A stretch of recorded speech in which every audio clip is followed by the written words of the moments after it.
All right. So, in the 2020 social media world, everyone is a coach. Everyone does diets. Everyone's a nutritionist, whatever. Um, so, I kind of wanted to make a video discussing my approach to things. Um, it's kind of the way I've been gravitating towards over the last year.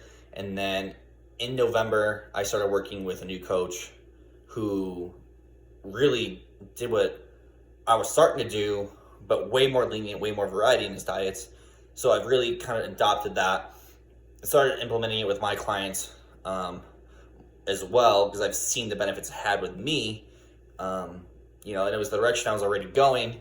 It's not like I really stole his plans. It was the same thing I was doing, just, a little bit more broad. So I'm going to discuss kind of, how I approach my client programs now, the way I see things, how I think everyone should do things, whether you're working with me or coaching yourself or doing your own diet, whatever. This is the way I think everyone should go about it. It's my opinion, the most sustainable and while being the most efficient. So it really is just flexible dieting. That's really all it is when it comes down to it.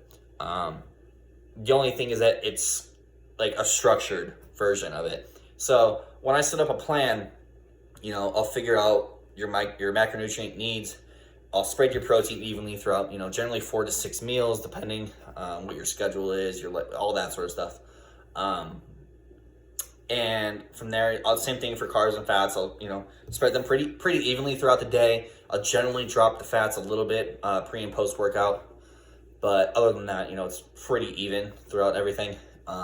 From there, I'll go through each meal, and for every, protein, carb, fat, fruit, veggie, whatever, I'll list everything you can substitute that source out with. And I'll put, the exact amount, because obviously it's not the same, if you're switching rice and potatoes, the weights are going to be different. So I'll go through that and list everything for every source. Not everything, but, the main things. If there's anything else, I just tell my clients, we're going to buy me. Odds are it's probably fine as long as it meets those macronutrient needs. That's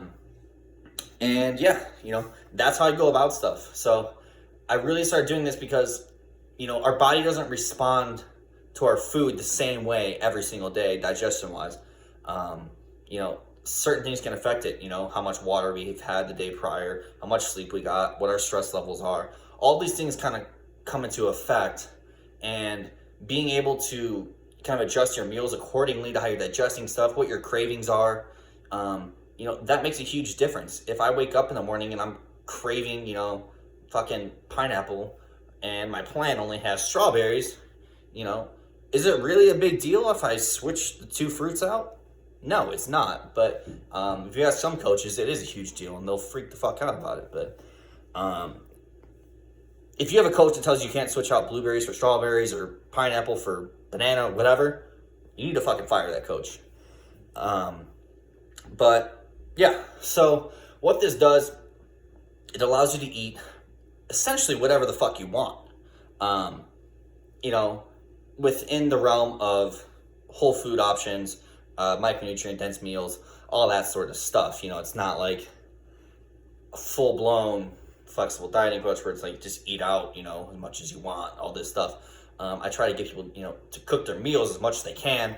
But what this does, it allows you to learn how to structure your meals, how to pair your proteins, carbs, and fats. So if you do eat out, it's a lot easier to make a healthier decision than if you just blindly follow a meal plan for, as a beginner and don't really understand why or what you're doing. You're just following whatever the person wrote you. This teaches you a lot more on what you're actually doing. So that's number one.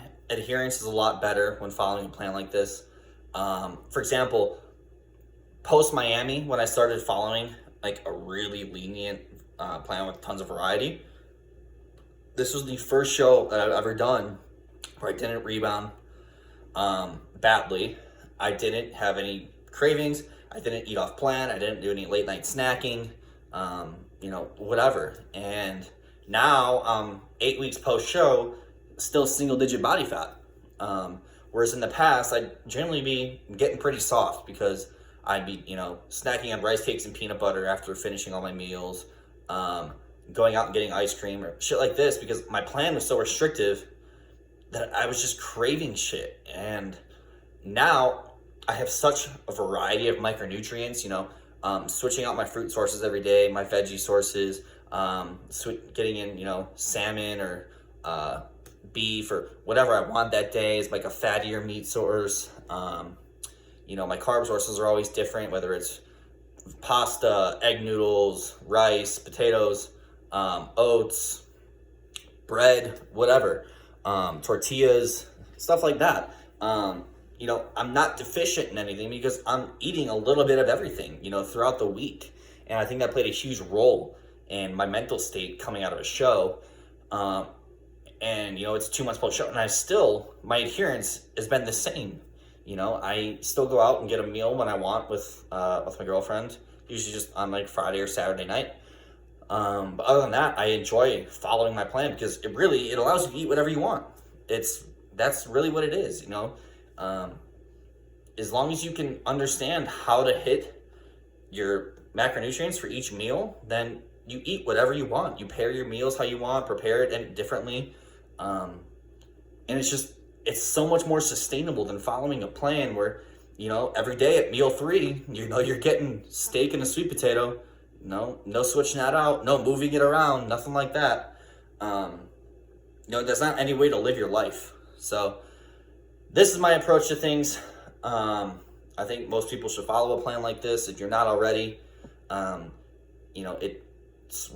is just flexible dieting, essentially, just with better food choices and following a structured plan throughout the day. So yeah, if you have any questions, shoot me a message, and thanks for watching.